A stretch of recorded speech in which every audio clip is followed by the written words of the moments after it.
الشيطان الرجيم. بسم الله الرحمن الرحيم. يا أيها الذين آمنوا أنفقوا من طيبات ما كسبتم ومما أخرجنا لكم من الأرض. وقال تعالى: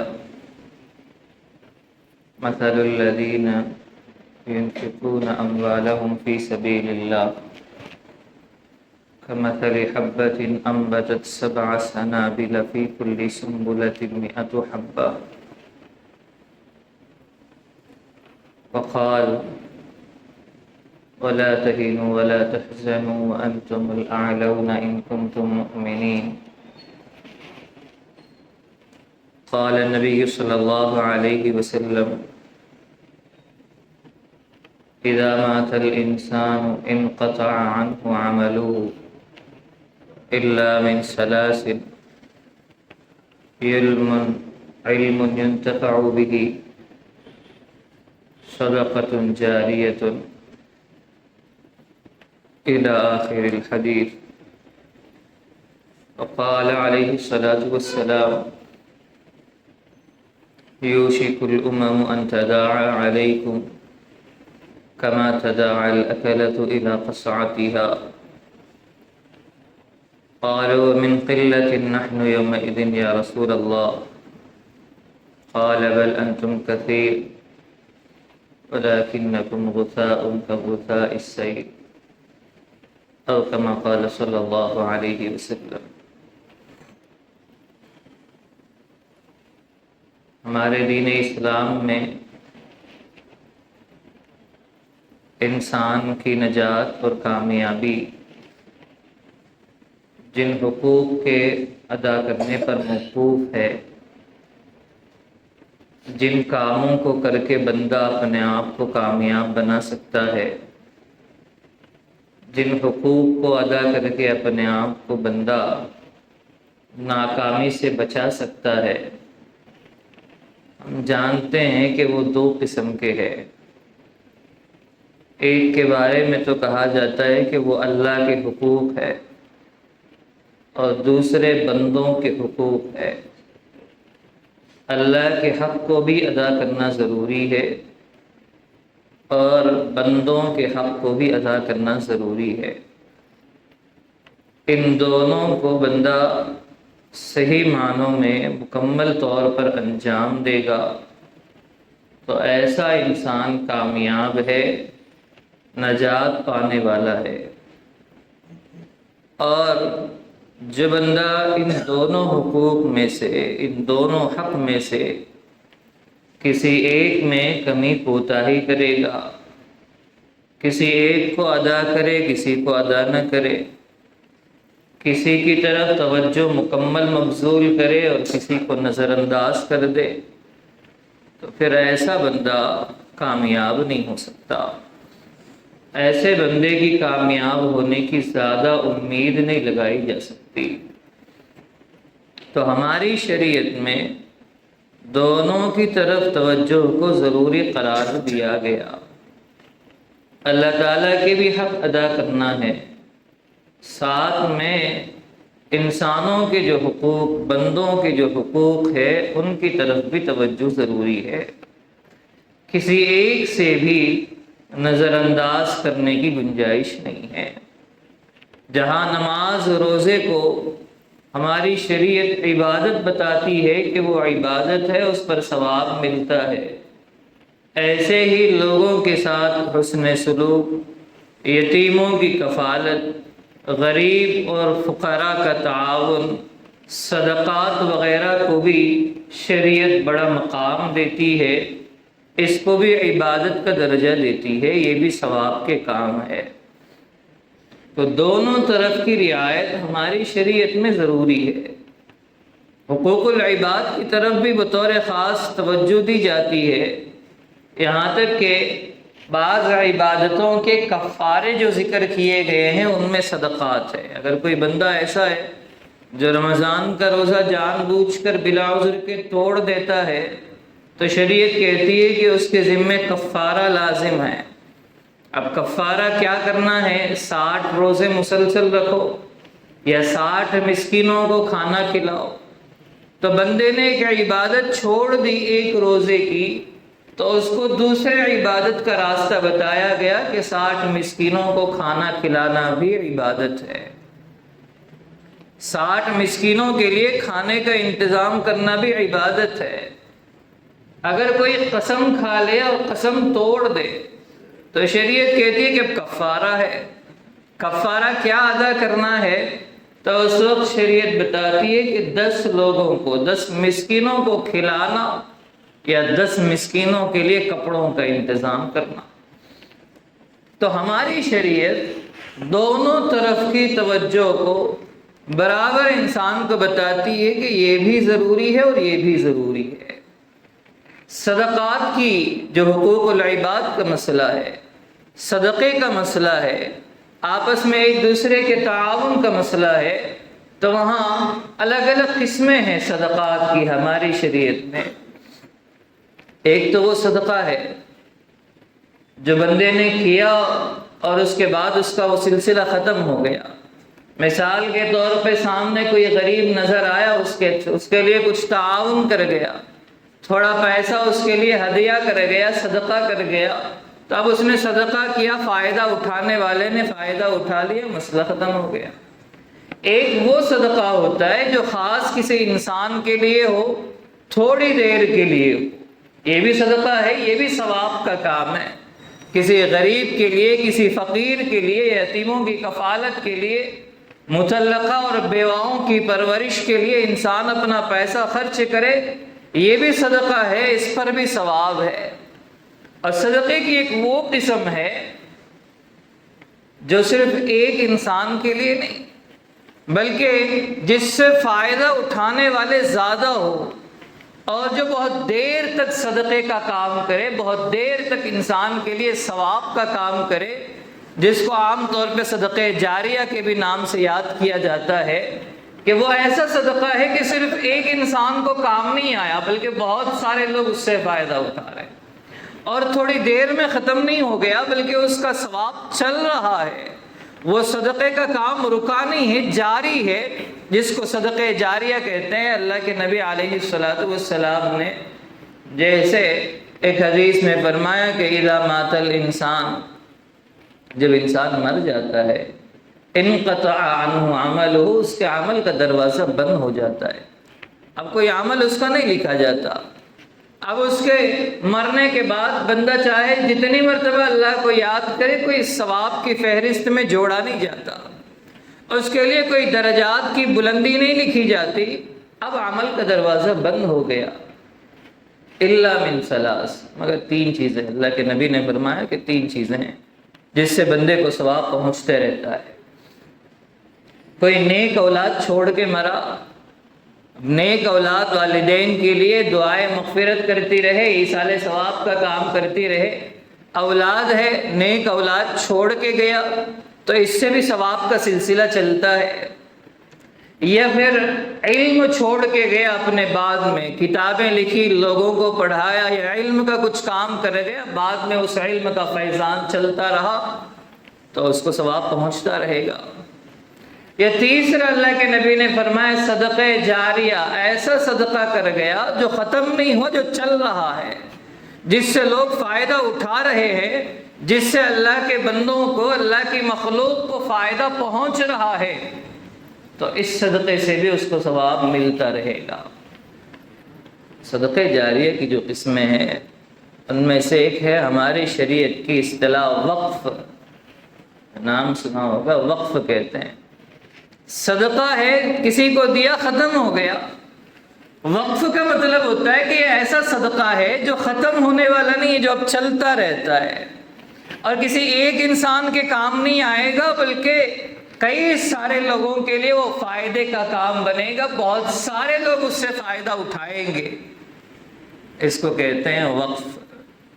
ہماری شریعت میں چونکہ صدقے کی بہت ترغیب دی گئی ہے، جیسے اللہ کے نبی علیہ السلام نے جہاں مسجد نبوی بنی تھی، 2 صحابہ سے خریدا، حضرت سہل اور حضرت سہیل، ان دونوں سے خریدا اور ایک حصے کو مسجد کے لیے اور ایک حصہ صفہ جو چبوترا تھا تعلیمی ادارے کے طور پر ان کے لیے وقف کر دیا کہ اب یہ جو زمین ہے وہ مسجد اور مدرسے کے لیے۔ حضرت عثمان غنی رضی اللہ عنہ نے ایک میٹھے پانی کا کنواں خریدا اور اس کو مسلمانوں کے لیے وقف کر دیا کہ اب یہ وقف ہے، مسلمان اس سے فائدہ اٹھاتے رہیں گے۔ حضرت جابر رضی اللہ عنہ نے بھی اپنا ایک باغ وقف کر دیا۔ اس طرح اللہ کے نبی علیہ السلام کے زمانے سے یہ وقف کا سلسلہ چلتا ہوا آیا۔ تو وقف کا مطلب ہے وہ صدقہ جو ختم نہیں ہوا، اور وہ صدقہ جو کسی ایک کے کام نہ آوے، بلکہ ایسا بندہ صدقہ کر گیا اپنے مال کو، اپنے جائیداد کو اللہ کے راستے میں، غربا اور فقراء کے تعاون کے لیے، یتیموں کی کفالت میں، بے روزگاروں کی روزگاری کے لیے ایسا کچھ کام کر گیا کہ وہ صدقہ ختم نہیں ہوا، وہ چل رہا ہے، اس کے مرنے کے بعد بھی اس کا فیض اس کو چل رہا ہے، اس کو کہتے ہیں وقف۔ یہ اصطلاح ہے۔ عام صدقات میں، دوسرے صدقوں میں اور وقف میں یہ بھی ایک قسم کا صدقہ ہے، فرق بس اتنا ہوتا ہے کہ جو عام صدقہ ہوتا ہے اس کو مالک بنا دیا جاتا ہے۔ جیسے کسی کو پیسے صدقہ کرنا ہے، کسی کو جائیداد صدقہ کرنا ہے، کسی کو سامان صدقہ کرنا ہے، کسی کو جانور صدقہ کرنا ہے، تو عام طور پہ صدقے کا اصول یہ ہوتا ہے کہ سامنے والے کو وہ چیز دے دی جاتی ہے، اس کا مالک بنا دیا جاتا ہے۔ مجھے کسی کو پیسے دینا ہے، میں نے پیسے اس کو دے دیے، سامنے والا جو مستحق ہے، فقیر ہے، غریب ہے، وہ اس کا مالک بن گیا، اس کی مرضی ہے، جو چاہے کرے۔ یا کسی کو سامان دینا ہے صدقے میں تو سامان اس کے حوالے کر دیا، کسی کو جانور دینا ہے جانور اس کے حوالے کر دیا۔ جس کو جو چیز صدقے میں دی جاتی ہے سامنے والے مستحق کو اس کا مالک بنا دیا جاتا ہے کہ اب یہ چیز اب تیری بن گئی، پیسے اب تیرے بن گئے، سامان اب یہ تیرے ہے، یہ جائیداد تیرے ہے، یہ پیسہ تیرا ہے۔ تو اب وہ سامنے والے کی مرضی ہوتی ہے کہ مستحق جس طرح چاہے اس کو استعمال کرے، اپنی ضرورت کی تکمیل جس انداز میں کرنا چاہے کر لے۔ لیکن وقف کا جو مسئلہ ہے، وقف میں کسی کو مالک نہیں بنایا جاتا، کسی کی ملکیت میں چیز نہیں دی جاتی ہے۔ اگر کسی بندے کو جائیداد وقف کرنا ہے، زمین وقف کرنا ہے، کسی کے حوالے نہیں کیا جاتا، بلکہ وقف کرنے والا بندہ وقف کی نیت کرتا ہے کہ میری یہ چیز فلاں کام کے لیے وقف ہے، میری یہ زمین، میری یہ جائیداد فلاں نیک کام کے لیے، فلاں نیک ادارے کے لیے، فلاں مسجد کی تعمیر کے لیے، فلاں قبرستان کے لیے، یا عیدگاہ کے لیے، یا کسی خاص کام کے لیے میری یہ زمین اور جائیداد وقف ہے۔ جیسے ہی بندہ وقف کی نیت کرتا ہے وہ چیز اس کی ملکیت سے نکل جاتی ہے، اس کی اونرشپ سے وہ چیز نکل جاتی ہے۔ اب وہ بندہ بھی مالک نہیں ہے، اس کی اولاد بھی مالک نہیں ہے، اور جو بندہ اپنی ذمہ داری میں لیتا ہے جس کو متولی کہتے ہیں، متولی کا مطلب ہوتا ہے جس کو وقف کے جائیداد کے ذمہ داری، نگرانی کی ذمہ داری دی گئی ہے، بس وہ نگرانی کر سکتا ہے، وہ مالک نہیں ہے۔ نہ متولی مالک ہے، نہ وقف کرنے والا مالک ہے، نہ اس کی اولاد مالک ہے، کوئی بندہ اس کا مالک نہیں ہے۔ ان جائیداد کا براہ راست خدا مالک ہوتا ہے۔ جو وقف کی جائیداد ہوتی ہے وہ انسانوں کی ملکیت میں نہیں ہوتی، وہ اللہ تعالیٰ کی ملکیت میں ہوتی، کہ وہ جائیداد، وہ زمینیں اللہ تعالیٰ کی ملکیت میں ہے۔ اب کسی کی ملکیت نہیں ہے کہ اب کوئی اپنا قانون وہاں چلائے، کوئی اپنی وہاں مرضی چلائے، اب وہاں کسی کی نہیں مرضی چلنے والی۔ نہ وقف بیچ سکتا ہے، جو وقف کرنے والا ہے وہ بھی نہیں بیچ سکتا، نہ اس کی اولاد بیچ سکتی ہے، نہ متولی کو کوئی اختیار ہوتا ہے کہ اس میں غلط تصرف کرے، ناجائز کوئی اس میں تصرف کرے، بیجا ناجائز اونچ نیچ کرے، یہ متولی کو بھی اختیارات نہیں ہوتے، بس وہ نگرانی کر سکتا ہے، نگرانی کا کام کر سکتا ہے۔ یہ وقف میں اور عام صدقات میں فرق ہوتا ہے۔ عام صدقے میں فرق یہ ہوتا ہے کہ بندے نے دے دیا، سامنے والے نے استعمال کر لیا، مسئلہ ختم ہو گیا۔ لیکن وقف میں یوں ہوتا ہے کہ بندہ کہتا ہے کہ میری زمین مسجد کے لیے وقف ہے، اب وہ مسجد ہی رہے گی، میری زمین عیدگاہ کے لیے وقف ہے، اب وہ عیدگاہ ہی رہے، میری زمین قبرستان کے لیے وقف ہے تو وہ قبرستان ہی رہے، میری زمین یتیم خانے کے لیے، یا میری زمین تعلیمی ادارے کے لیے، میری زمین بیواؤں کے کفالت کے لیے، یا میری زمین اس میں عمارت بنائی جائے اور اس کے کرائے سے غربا اور فقراء کا نظام چلتا رہے، تو انہی کے لیے استعمال ہوگا۔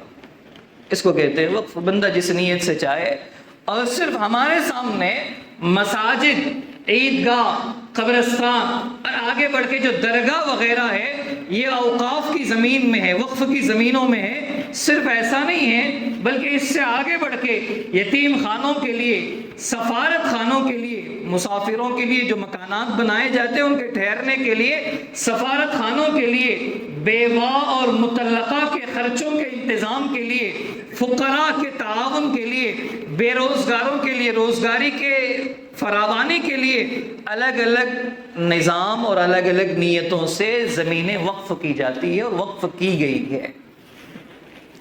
جہاں مسلمان ہندوستان میں تقریباً 1000 سال مسلمانوں کی حکومت رہی ہے، مسلمانوں کی بادشاہت رہی ہے، اگرچہ کہ ہمارے مسلم بادشاہوں نے اسلام کی اشاعت کی طرف، اسلام کو آگے بڑھانے کی طرف کوئی زیادہ توجہ نہیں دی ہے، لیکن اوقاف، زمینوں کو، جائیدادوں کو آگے آنے والے زمانوں میں دینی کاموں کے لیے استعمال ہو، دینی رفاہی کاموں کے لیے استعمال ہو، اس کے لیے بڑے پیمانے پہ اپنی زمینوں کو وقف کیا ہے۔ اللہ کی راہ میں اس کو قربان کر دیا کہ یہ وقف ہے، اب ہماری نہیں رہے گی بلکہ کسی دینی کام میں استعمال ہوگی۔ اور جہاں انگریزی حکومت کے بعد بھی، انگریزوں کے قبضے کے بعد بھی بعض ریاستوں میں مسلمانوں کی حکومتیں برقرار رہی، اور بعض جگہ جو ہندو راجاؤں کی جو حکومتیں تھیں وہاں پر بھی مسلمانوں کی، مسلمان رعایا کے لیے، مساجد وغیرہ کے لیے زمینیں وقف کی جاتی رہی، چونکہ ہمارے شریعت میں صدقے کی ترغیب دی گئی ہے اور صدقے کی طرف خاص توجہ دیا گیا، اور یہ بتایا گیا کہ یہ جو وقف ہے یہ صدقے جاریہ میں شامل ہے، اس کا جو ثواب ہے ختم ہونے والا نہیں، یہ سلسلہ چلتا رہتا ہے، یہ سلسلہ چلتا رہتا ہے، ثواب اس کا پہنچتا رہتا ہے۔ تو ہمارے اکابرین کی جانب سے، جو ہمارے باپ دادا جن کا مذہب اسلام تھا، انہوں نے بطور صدقے جاریہ کے اپنی زمین اور جائیداد کو اتنی بڑی تعداد میں وقف کیا ہے کہ لاکھوں کی تعداد میں، لاکھوں ایکڑ کی تعداد میں ہمارے وقف کی زمینیں موجود ہیں۔ وہ کسی کے مرہون منت نہیں ہے، کسی کا ہمارے اوپر احسان کیا ہوا نہیں ہے، اور کسی نے اپنے طرف سے ہدیہ نہیں دیا ہے، کسی غیر نے ہم پر احسان کر کے کسی کو احسان جتانے کی یہاں کوئی گنجائش نہیں ہے، کسی کا احسان نہیں، وہ ہمارے باپ دادا کی زمین ہے جو انہوں نے رفاہی ملی کاموں کے لیے انہوں نے وقف کیا کہ یہ زمین بعد میں چل کے کام آئے گی، ملک و ملت کے کام آئے گی، اس سے بہت سارے لوگوں کا کام بنے گا۔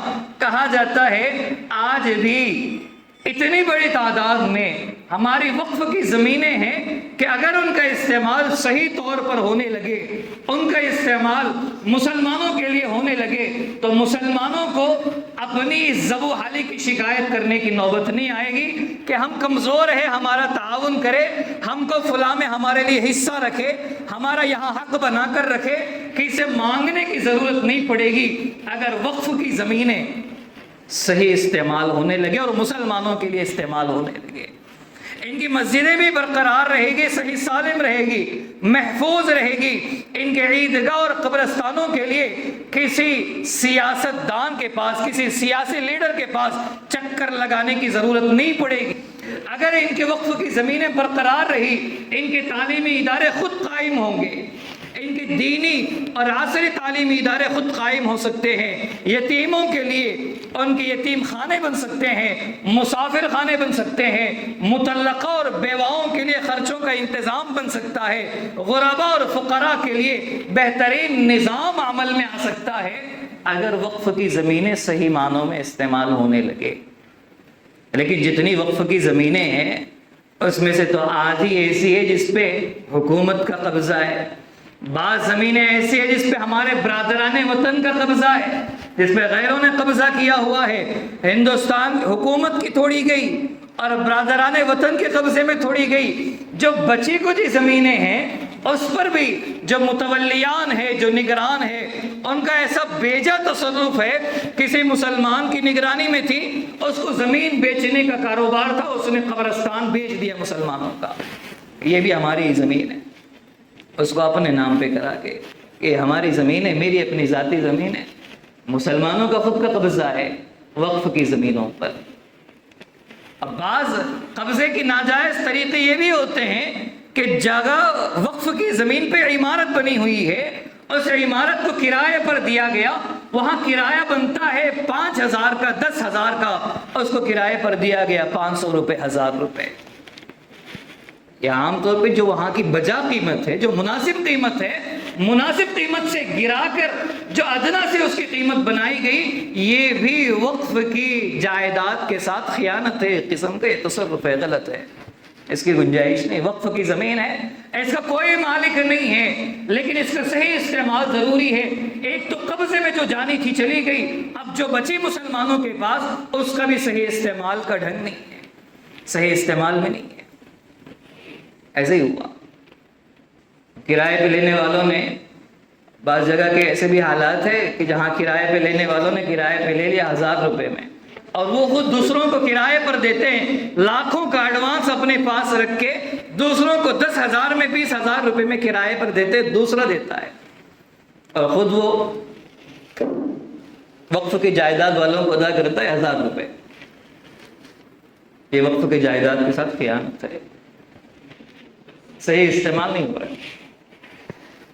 تو اب یہ جو وقف کی زمینیں ہیں، جو بڑی تعداد میں ہوتی رہی ہے، مسلمانوں کے پاس بڑی تعداد میں ہے، جہاں مساجد بنی ہوئی ہے، جہاں عیدگاہ بنے ہوئے ہیں، جہاں قبرستان ہیں، جہاں مسلمانوں کے اور بھی تعلیمی ادارے بن سکتے ہیں، اب حکومت ہند کا اس میں ترمیم کا ارادہ ہے۔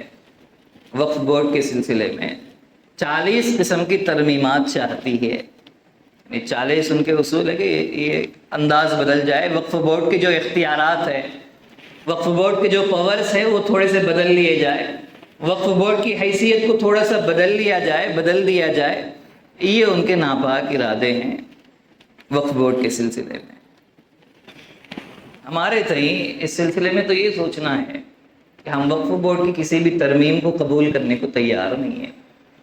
ایسی کوئی ترمیم اور ایسی کوئی تبدیلی جس سے وقف بورڈ کی حیثیت بدل جاوے، وقف بورڈ کا اپنا ایک ذاتی شناخت مٹ جاوے، اس کا کوئی ذاتی عہدہ، اس کا کوئی اقتدار ختم ہو جاوے، ایسی کوئی تبدیلی ہمیں پسند نہیں ہے۔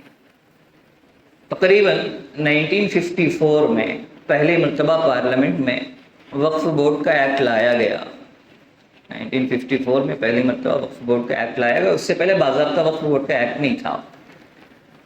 پھر اس میں کچھ اصول اور ضوابط بنائے گئے، لیکن وہ ابھی مضبوط نہیں تھے، تو 1984 میں پھر دوبارہ لائے گئے، پھر 1995 میں سہ تیسری مرتبہ، 1954 میں ایک مرتبہ، 84 میں دوبارہ، پھر 1995 میں سہ تیسری مرتبہ، پھر اس کے بعد 2010 میں، اس کے بعد آخری میں 2013 میں لا کے وقف بورڈ کے نظام کو، وقف بورڈ کے اصول و ضوابط کو مضبوط بنایا گیا۔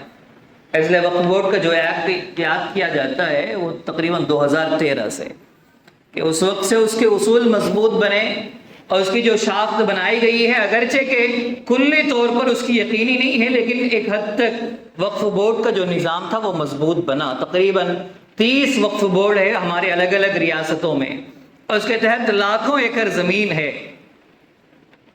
اب اگر وقف بورڈ کا اگر کچھ ترمیم کا مسئلہ بن گیا، کچھ حالت ایسی بن گئی کہ وقف بورڈ کی اب زمینیں جائیداد اگر غیر یقینی بن گئی، تو پھر وقف بورڈ کی زمینوں پر بنائی گئی ہماری مسجدیں، ہماری عیدگاہیں، ہمارے قبرستان، پھر ان کا کیا حال ہوگا؟ اگر ترمیم کچھ ایسی ہو گئی کہ جس پہ ہر کوئی قبضہ کر سکے، حکومت کا بھی آسانی سے قبضہ ہو سکے، اور تشدد پسند جو جماعتیں ہیں ان کا بھی اگر اس پر بآسانی قبضہ ہو سکے، اب تک تو تقریباً اب کے زمانے میں کسی کو مسجد بنانا ہے تو پہلے لوگ خریدتے ہیں، بناتے ہیں، لیکن جو پرانے زمانے کی جو مساجد تھی، جو عیدگاہیں ہیں، جو قبرستان وغیرہ ہے، وہ سب وقف کی زمین پہ ہیں. تو پھر ان کے ساتھ کیا حال ہونے والا ہے، ان کے ساتھ کیا مسئلہ بنے گا، یہ قابل غور بات ہے، یہ ذرا غور کرنے کی بات ہے. تب اس میں ہمیں کیا کرنا ہے، ہم کو کیا کرنا ہے؟ ہم تو کچھ نہیں کر سکتے. ہمیں اس کو ہر مرتبہ ہر آنے والی مصیبت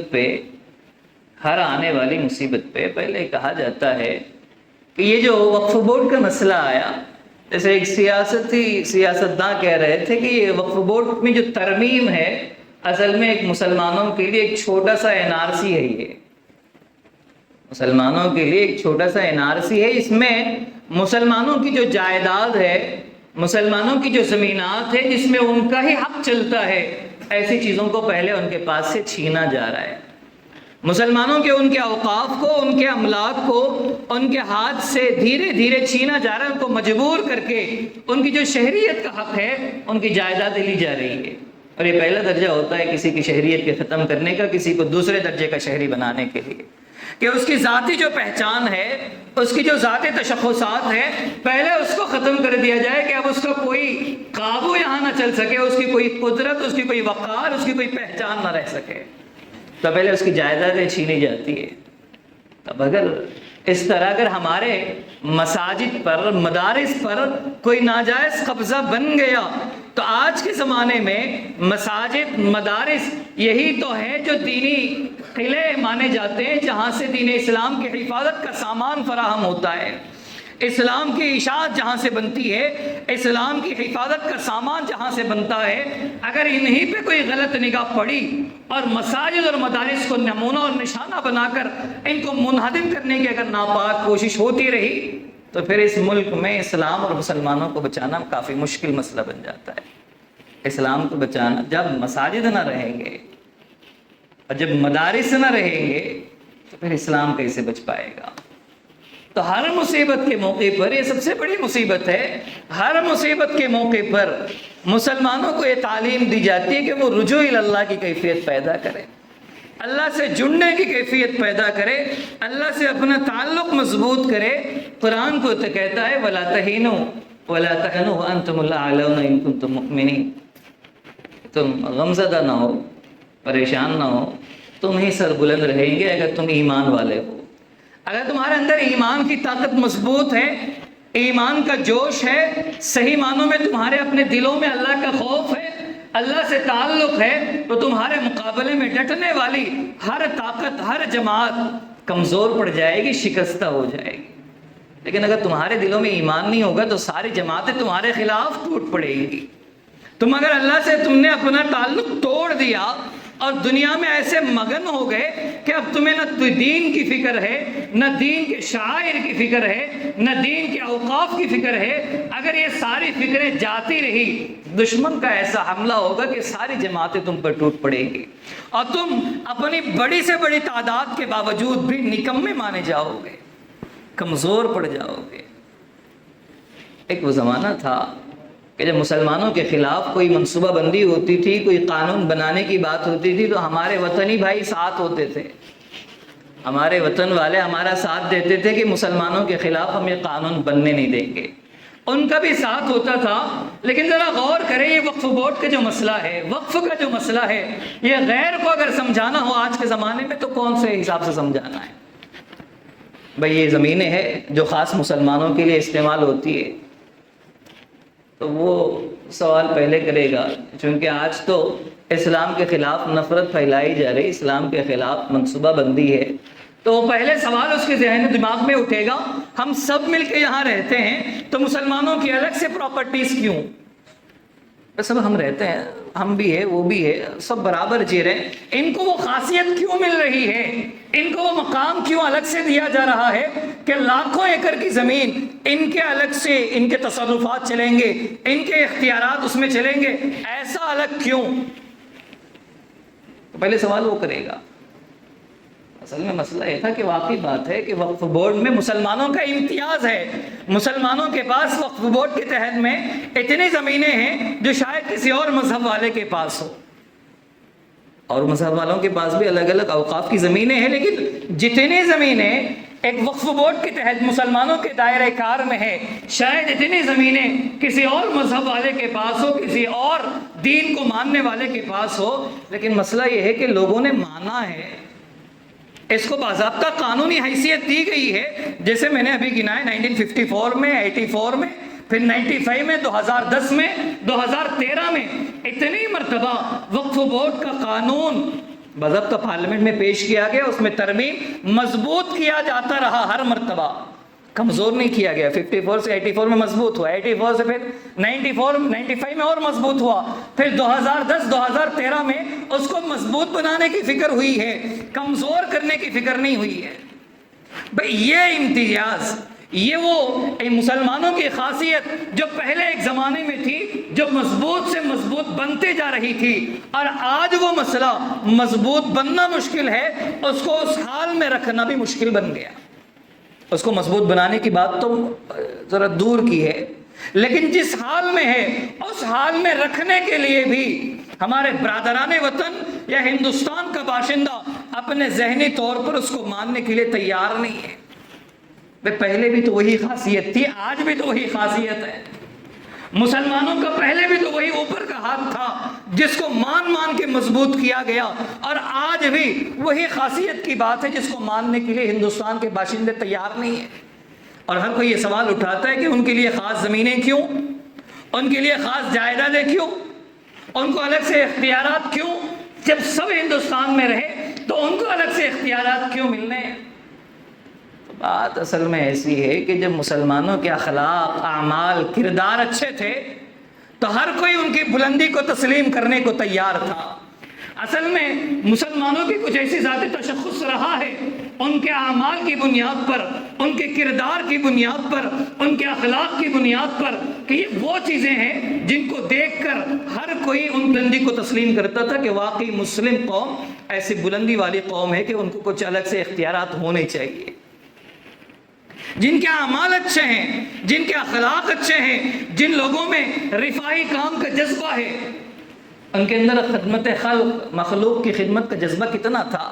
مخلوق کی خدمت کا جذبہ ہی تو ہے جن کے لیے ان کے پاس وقف بورڈ میں لاکھوں ایکڑ کی زمینیں ہیں، جو ان لوگوں نے مخلوق کی خدمت کے لیے وقف کر دیا، جو خود بتاتا ہے کہ مسلمانوں کے پاس مخلوق کی خدمت کرنے کا جذبہ ہے، تبھی تو انہوں نے لاکھوں ایکڑ وقف کیا ہے کہ یہ ہماری جائیدادیں، یہ ہمارا مال مخلوق کے لیے استعمال ہوگا، مخلوق کے فائدے میں استعمال کریں گے۔ جب مسلمانوں میں اخلاق اچھے تھے، اعمال اچھے تھے، ان کے کردار اچھے تھے، ان کی خدمت خلق کا جذبہ اچھا تھا، تو ہر کوئی ماننا اپنا فریضہ سمجھتا تھا کہ میں ماننے کو تیار ہوں کہ مسلم قوم جب اتنی اچھی قوم ہے، ان کے اخلاق اتنے اچھے ہیں، تو مجھے کوئی اعتراض نہیں ہے ان کے الگ سے اختیارات ہونے کو، ان کے لیے وقف بورڈ بنے، ان کے لیے مسلم پرسنل لا بنے، ان کے لیے الگ سا قانون بنے، مجھے کسی قسم کا اعتراض نہیں ہے۔ لیکن جب آج کے زمانے کا مسلمان جب غیر تقابل کرتا ہے، جب دوسرے مذہب والا مسلمان سے اپنے آپ کو تقابل کر کے دیکھتا ہے، اس کے اخلاق تو مجھ سے گندے، اس کے اعمال مجھ سے گرے ہوئے، اس کی زبان، اس کی کردار، اس کے اندر خدمت خلق کا کوئی جذبہ نہیں ہے، اتنے گرے ہوئے انسان کو مجھ سے کیوں بلندی ملے؟ جب یہ انسان اتنا گرا ہوا ہے، اس کے اندر اخلاق نام کی کوئی چیز نہیں ہے، اس کے اندر کردار نام کی کوئی چیز نہیں ہے، نہ یہ اپنے مذہب کا پابند ہے، نہ یہ قانون کا پابند ہے، نہ یہ دیش کے اصول کا پابند ہے، اس کو بلندی ملی تو کیوں ملے؟ اس کے لیے ہزاروں لاکھوں ایکڑ کی زمین اس کے لیے الگ سے کیوں متعین رہے؟ بے ہم بھی باشندے، یہ بھی باشندہ ہے، اس کے اندر کون سے ایسے پر لگے ہوئے ہیں، اس کے اندر کون سی ایسے کمال کی بات ہے کہ میں تسلیم کر سکوں کہ اس کو الگ سے تھوڑی سا امتیاز دے دیا جائے، اس کے لیے الگ سے پراپرٹیز رکھے جائے؟ تو بات وہ تھی کہ پہلے مسلمانوں میں مذہبی دم تھا، ان ہمیں مذہبی اصول، اثر و رسوخ تھا، جس کی بنیاد پہ لوگ ماننے کو تیار تھے، ان کے لیے وقف بورڈ بنے، ان کی جائیداد الگ رہے، ان کی عبادت گاہوں کے لیے الگ زمینیں بنے، ہم تیار ہیں، کسی کا کوئی اعتراض نہیں ہوتا تھا، ان کے لیے الگ قانون بنے، بھائی ان کی شادی کا طریقہ الگ ہوگا، ان کے طلاق کا طریقہ الگ ہوگا، ان کے میراث کے طریقے الگ ہوں گے، تیار تھے۔ بھائی قانون بنانے والے کوئی مسلمان تو نہیں تھے، قانون بنانے والوں میں اکثریت غیروں کی رہی ہے۔ جہاں جتنے لوگ پارلیمنٹ میں بیٹھے ہیں ان کی اکثریت مسلمانوں کی نہیں ہے۔ جو اسلام کا قانون جانتے ہو، اسلام کی شریعت جانتے ہو، ایسے لوگوں کی نہیں ہے، غیروں کی اکثریت ہے۔ لیکن پھر بھی انہوں نے تسلیم کیا کہ ان کی زمینی جائیدادیں بھی الگ ہو، ان کی عیدگاہوں کے لیے، ان کی عبادت گاہوں کے لیے بھی زمینیں الگ ہو، ان کا قانون بھی الگ ہو، ان کا طریقہ نہج بھی الگ ہو۔ لوگوں نے تسلیم کیا، قبول کیا۔ لیکن جب آج مسلمان اپنے اخلاق کے تئیں، اعمال کے تئیں گرتا ہوا نظر آ رہا ہے اور دن بدن گرتا جا رہا ہے، کوئی حالت، کوئی مصیبت اس کو بیدار کرنے کے لیے کافی نہیں ہو رہی ہے، کوئی مصیبت اس کو ہوش میں لانے کے لیے کافی سمجھ میں نہیں آ رہی ہے، اور یہ اخلاق میں اتنا گرتا گیا کہ غیر تقابل کر کے اپنے آپ کو بہترین پاتا ہے۔ غیر تقابل کر کے، غیر کمپیئر کر کے سمجھتا ہے کہ اس سے تو میں بہت بہتر ہوں، اس سے تو میں کافی بہتر ہوں۔ جب نتیجہ اس درجے کو پہنچے گا تو کون تیار ہوگا کہ اس گرے ہوئے انسان کے لیے، اس گرے ہوئی اخلاق اور اعمال والی شخصیت کے لیے ہمارے ملک کی اتنی جائیداد، حالانکہ وہ ان کی ملک کی نہیں ہے، ہمارے اکابرین کی دی ہوئی ہے، وہ جائیداد ان کے لیے الگ سے مختص کر دی جائے، ان کے لیے خاص کر دی جائے، ان کے لیے الگ سا قانون بنے، یہ شخصیات قبول کرنے کے لیے کون بھی کیسے تیار ہوگا؟ جب ہمارے اندر بلندی ہوگی، ہمارے اخلاق میں دم ہوگا، ہم مذہب کے پابند ہوں گے، ہم شریعت کے تابعدار ہوں گے، تو لوگوں کو ماننا پڑتا تھا۔ لیکن جب اب کمزور ہے، نہ خدا کا خوف ہے، نہ خدا سے تعلق ہے، جتنا غیروں نے لوٹا ہے اتنا اپنوں نے بھی لوٹا ہے۔ جہاں وقف بورڈ کی بات آتی ہے، جہاں غیروں نے لوٹا ہے اتنا اپنوں نے بھی لوٹا ہے۔ جب وہ سب کو لوٹنے کی فکر ہے، اللہ کا خوف نہیں ہے، خوف خدا سے خالی ہے، اللہ کے خوف سے خالی ہے، دنیا کی فکر ہے، دنیا میں مگن ہے، جن کو اللہ کا ڈر نہیں آتا دنیاوی چیزیں لوٹتے ہوئے۔ جو زمینیں اللہ کے لیے وقف کی گئی ہے، اللہ کے گھر کے لیے وقف کی گئی ہے، ایسی زمینوں کو خود مسلمان ہڑپ کر لے، مسلمان کھا جاوے، اس کو جب ڈر نہیں لگتا تو غیر کو کیوں کر ڈر لگے گا؟ تو غیر کی کیوں کر ہمتیں بلند نہیں ہوں گی؟ جب اعمال، اخلاق اتنے گریں گے تو پھر یہی حالت بنے گی۔ اس لیے ہر مصیبت کے موقع پر مسلمانوں کو اس بات پر توجہ دلائی جاتی ہے کہ مصیبتیں ہماری شامت اعمال ہے، ہمارے اعمال کا صلہ ہے، ہمارے برے اعمال کا نتیجہ ہے۔ وہ لوگوں کو چوکنا کرتے ہیں، دیکھو تمہاری زندگی میں کہیں تو گڑبڑی ہو رہی ہے جس کی وجہ سے یہ مصیبتیں آ رہی ہیں۔ چوکنا کرنے کے لیے مصیبتیں ہوتی ہے، بندہ چوکنا ہو گیا تو بہت اچھی بات ہے، لیکن اگر وہ چوکنا نہیں ہوتا، وہ ہوش میں نہیں آتا، تو پھر مصیبت بن پڑتی ہے۔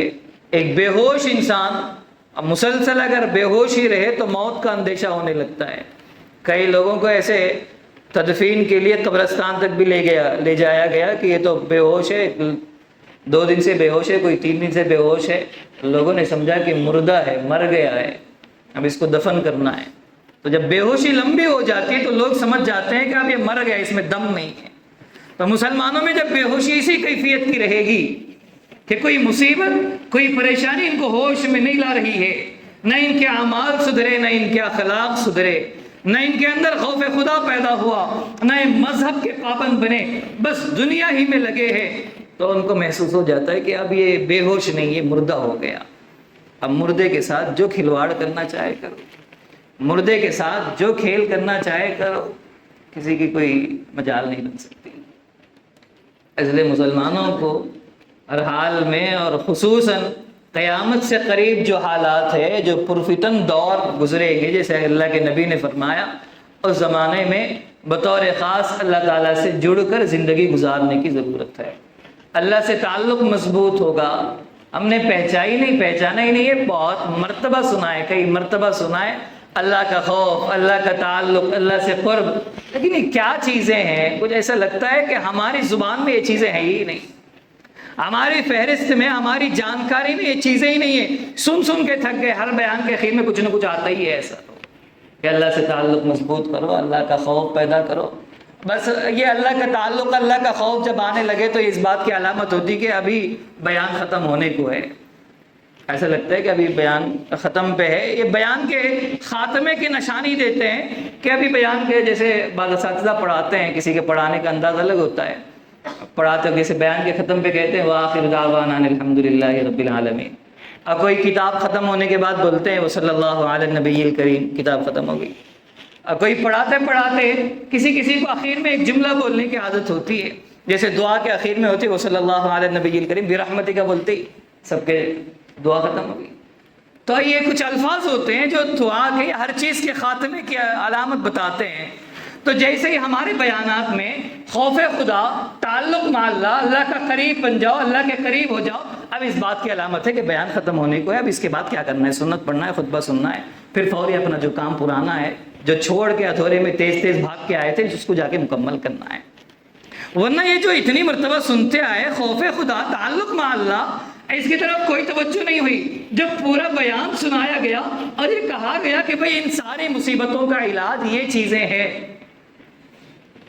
ہم ایسے عجیب بیمار ہیں جس کو، بعض تو ایسے جن کو بیماری کا پتہ ہی نہیں ہے، بعض ایسے ہیں جن کو بیماری کا پتہ بھی ہے لیکن علاج کا پتہ نہیں ہے، اور بعض تھوڑے آگے بڑھے جن کو بیماری بھی پتہ ہے، علاج بھی پتہ ہے لیکن کرنا نہیں چاہتے. ہمیں اسی بیماری میں مزہ آ رہا ہے، اسی بیماری میں سکون ہے. بھئی یہ کرنے جاوے تو بہت لمبا کام ہے، یہ چھوڑو وہ چھوڑو، یہ چھوڑو، یہ نہیں کرنا ہے، وہ نہیں کرنا ہے، وہ ناجائز ہے، یہ حرام ہے، یہ فرض ہے، یہ واجب ہے، یہ سب فہرست بڑھ جائے گی. ہم جس حال میں ہیں اسی حال میں اچھے ہیں. قوموں کی حالت یوں ہی نہیں بدلتی، جیسے قرآن کریم میں اللہ فرماتے ہیں ان اللہ لا یغیر ما بقوم حتی یغیروا ما بانفسہم. جو خود بدلنا نہیں چاہتے اللہ انہیں بھی نہیں بدلتے. جو خود بدلنا نہیں چاہتے اللہ ہدایت دے. لوگ ایسا کہتے ہیں بار بار کہ اللہ ہدایت دے، اللہ ہدایت دے. اللہ اسی کو ہدایت دیتے جو ہدایت کا تابع بنتا ہے. جس کو ہدایت لینی ہوتی ہے اسی کو ہدایت ملتی ہے. وہ بارش نہیں ہے کہ ہر کسی پہ برس جاوے. وہ بارش کی طرح نہیں، کھڑے ہو جو بارش گر جائے گی، ہر کسی کو مل جائے گی، ایسا نہیں ہے. ہدایت اسی کو ملتی ہے جو ہدایت کا طالب بنتا ہے. جو بدلنا چاہتا ہے اسی کو اللہ بدلتے ہیں. بدلنے کی فکر ہوگی تو اللہ بدلے گی. جس کو بدلنا ہی نہیں ہے، جس کی ایک تو عادت بنی ہوئی ہے آوے سنے بس ختم ہو گیا مسئلہ. آگے سن لیا، اب ضروری ہے، بھئی کوئی اور مسجد نہیں ہے، کہاں جاویں، کہاں سفر کر کے، اب جمعہ ہے، اب دیر بھی ہو، 45 بھی ہو، 50 بھی ہے، یہ ٹھکانہ ہے. 45 ہوئے کہ 50 ہوئے کوئی اور ٹھکانہ نہیں ہے. اب 45 بھی ہو 50 بھی ہو مجبور ہے، زبردستی بٹھایا گیا. بیان ختم ہو، نماز ختم ہو، چھٹی کر دو. بس جس کو اتنا ہی احساس ہو تو اس کو کون سی فکر اٹھاوے گی. جس کو بدلنا ہی نہیں ہے، پھر روزمرہ کی ایک عادت بن گئی ہے. یہ تو ہمارے لیے سہولت بن گئی کہ بیان تو وہاں 45-50 تک چلے گا، آرام سے کام سمٹ کے بھی جاوے تو نماز مل جاوے گی. تو اب ایسی حالت بنے تو پھر کیا کریں؟ جب یہ مدہوشی عام ہو جائے گی، جب یہ بدلنے کی فکر ختم ہو جائے گی تو پھر اللہ کا عذاب ایسا آئے گا کہ ہوش اڑ جاویں گے.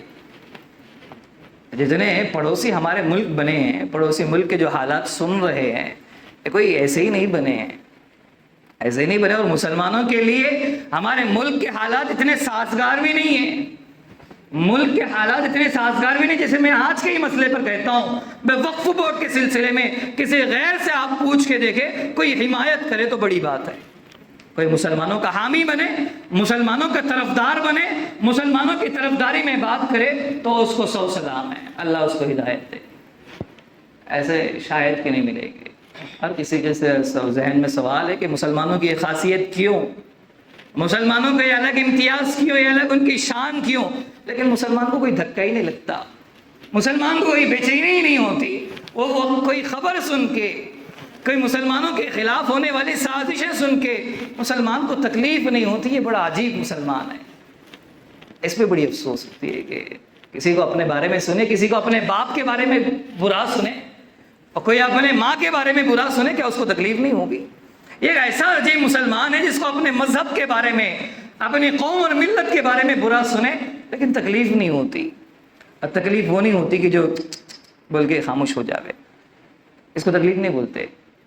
یا پھر اکابرین کو برا بھلا کہہ کے خاموش ہو جاوے کہ ہمارے پاس کوئی بڑا نہیں ہے، ہمارے پاس کوئی بڑا نہیں ہے، کوئی ڈانٹنے والا، کوئی چیخنے والا، بھئی ہم تو بڑے، ہمارے پاس تو کوئی بڑا نہیں، کوئی ذمہ دار ہمارا نہیں ہے، بس ایسے ہی ہے، بس بڑوں کو گالیاں دے دی، زبان سے کچھ حرکتیں کر لی، کچھ توبہ کر لیا، بس ختم ہو گیا ہمارا افسوس،